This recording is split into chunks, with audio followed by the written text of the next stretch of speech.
Did you miss me? JG here again with another pint with JG. Today in the Reliance in Leeds.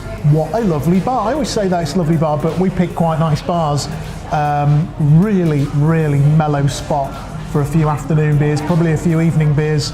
I think they serve food here as well. I am drinking the Reliance Best Bitter because those of you who watch this regularly know I like my bitters, and this is extremely nice. So a couple of things. Firstly, it is the 1st of November today as we shoot this. I want to remind you, if you are thinking about finding a new job and you want to start the new year, you've effectively got 4 working weeks with which to do it, because obviously there's the silly season over Christmas in which nothing happens and you've got to give some notice. So if you're watching the vlog, you're thinking about contacting us, get on with it, ring us, pick up the phone, do it now. Secondly, I often say this at the start of the vlog, costs us a lot of money and time to shoot the vlog. We don't mind doing it. I personally love doing it. It's one of the most fun things I've ever done in my whole career. Equally, it would really help if you can share the love, and do me a favour, if you like what we're doing, hit the share and the like button right now. Go on, hit it, smash it, like it, share it.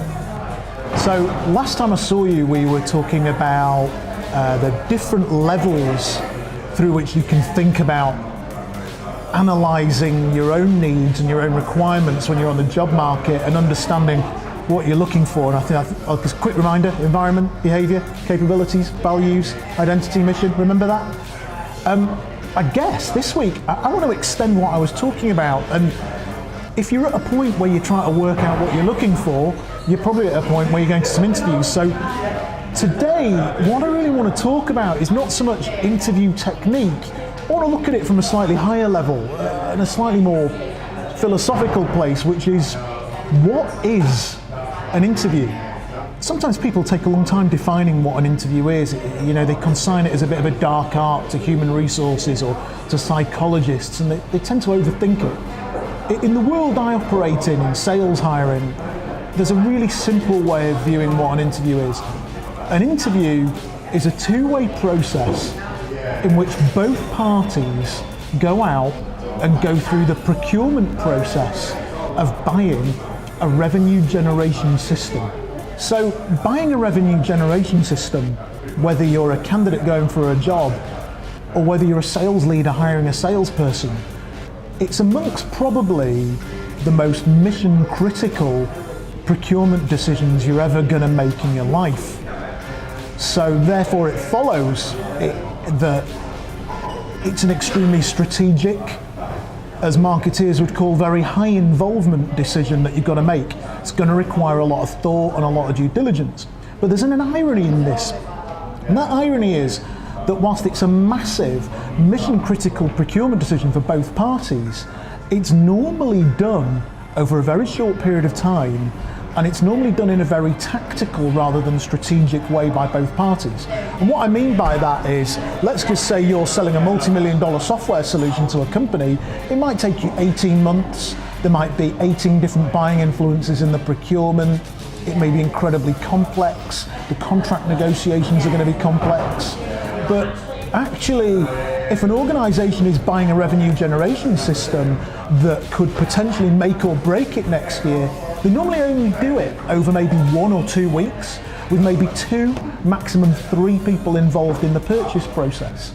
So sometimes the candidates I find who do really well in the interview process are the ones who lock into that initial philosophy and concept that whilst they themselves are highly sophisticated strategic sales animals, they realise that when they're going for jobs, they're involved in what in many respects is a very simple tactical sales process, and they treat the recruitment game accordingly.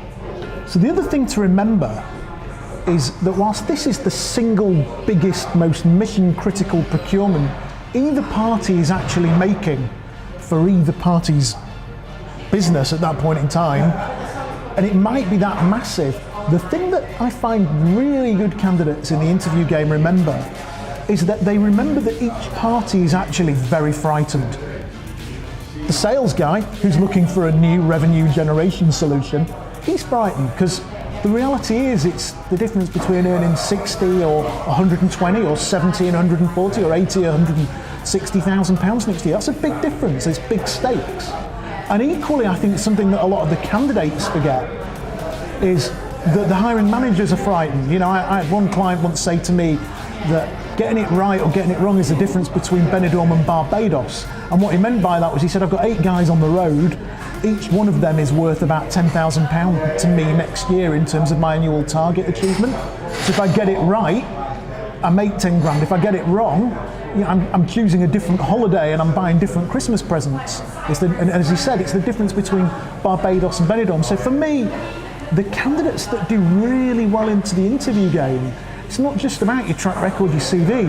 It's about working out that the other guy, the guy that's interviewing you, is as nervous as you are about being the idiot that hired the idiot, about not earning the sort of bonus level he wants to earn because he's hired you, and they lock into that fact. And equally, the clients need to lock into the fact that it's an unnerving experience for candidates too.